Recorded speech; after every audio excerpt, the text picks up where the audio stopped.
president started by alluding to the sovereign power of the people and attempted to direct how the people will exercise that power. We wish to state that, or I wish to state that, whereas the Constitution directs that sovereign power will be exercised in accordance with the Constitution, the directive is to all those entities and institutions to whom the people's power has been delegated. The president cannot purport to be directing how the sovereign will exercise his own sovereignty. I wish to speak to the fact that the president alluded to the fact that the protesters are treasonous criminals that are being funded by certain criminals. Now, I have participated in all the protests since we started. And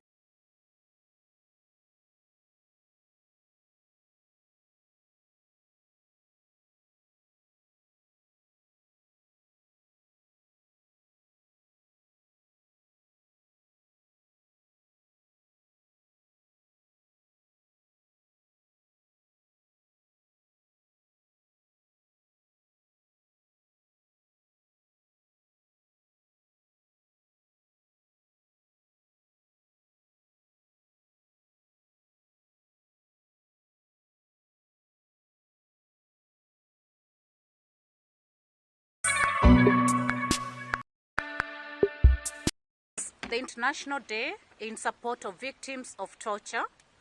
This is an international day that is celebrated globally after the signing of the UN Convention on the Prevention of Torture, Cruel, Inhumane and Degrading Treatment. This is an important day that will recognize victims, survivors of torture. Unfortunately today, we really do not have much to celebrate. However, we are in solidarity and commend the Kenyan public who came out in large numbers to defend our rights, and specifically through the call to reject the Punitive Finance Bill 2024.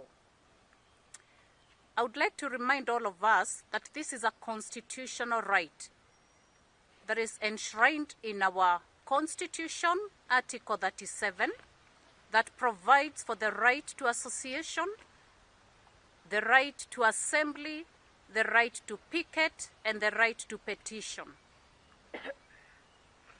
This organic and independent movement has shown us the way that Kenyans can voice themselves. And so there's absolutely nothing wrong with Kenyans getting onto the streets to voice themselves. This is a constitutional provision as per the Kenya Constitution 2010. I would like to hand over to my colleague to continue with the statement.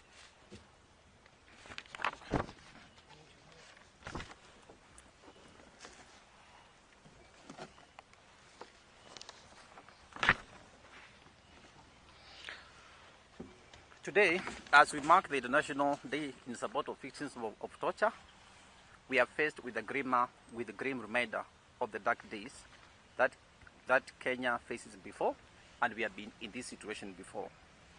Today, Kenya's President William Ruto yet again is a candidate of the International Criminal Court because of the crimes against humanity that has happened in the country yesterday and at night at Githurai.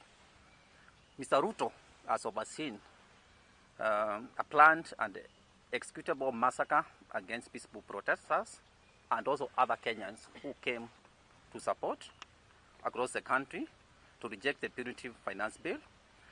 The police shot young unarmed protesters outside Parliament, with the killing going into the night. Reports show that police shot dozens of people in Githurai, in Nairobi, 1/40 times between 10 p.m. and 1 a.m., way after the protest had ended. Political responsibility lies squarely with Mr. Ruto, even though he was not presently on the streets. He cannot escape criminal accountability. Moreover, Adamson Bungei, who we take note has been transferred, the immediate former Nairobi police commander, is also equally liable. We know he has been transferred to also escape this kind of criminal liability. We believe that the massacre that happened in Githurai was fueled by an incited and ignorant address which he gave yesterday at State House. Ruto spoke at 9 p.m. and threatened Kenyans, and the massacre started at 10 p.m. A more ground reason why is an ICC candidate.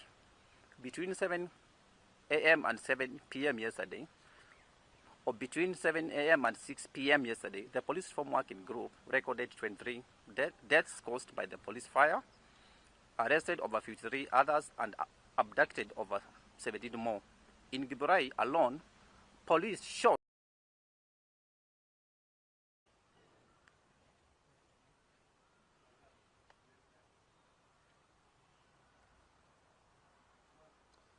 Yeah, yeah, where?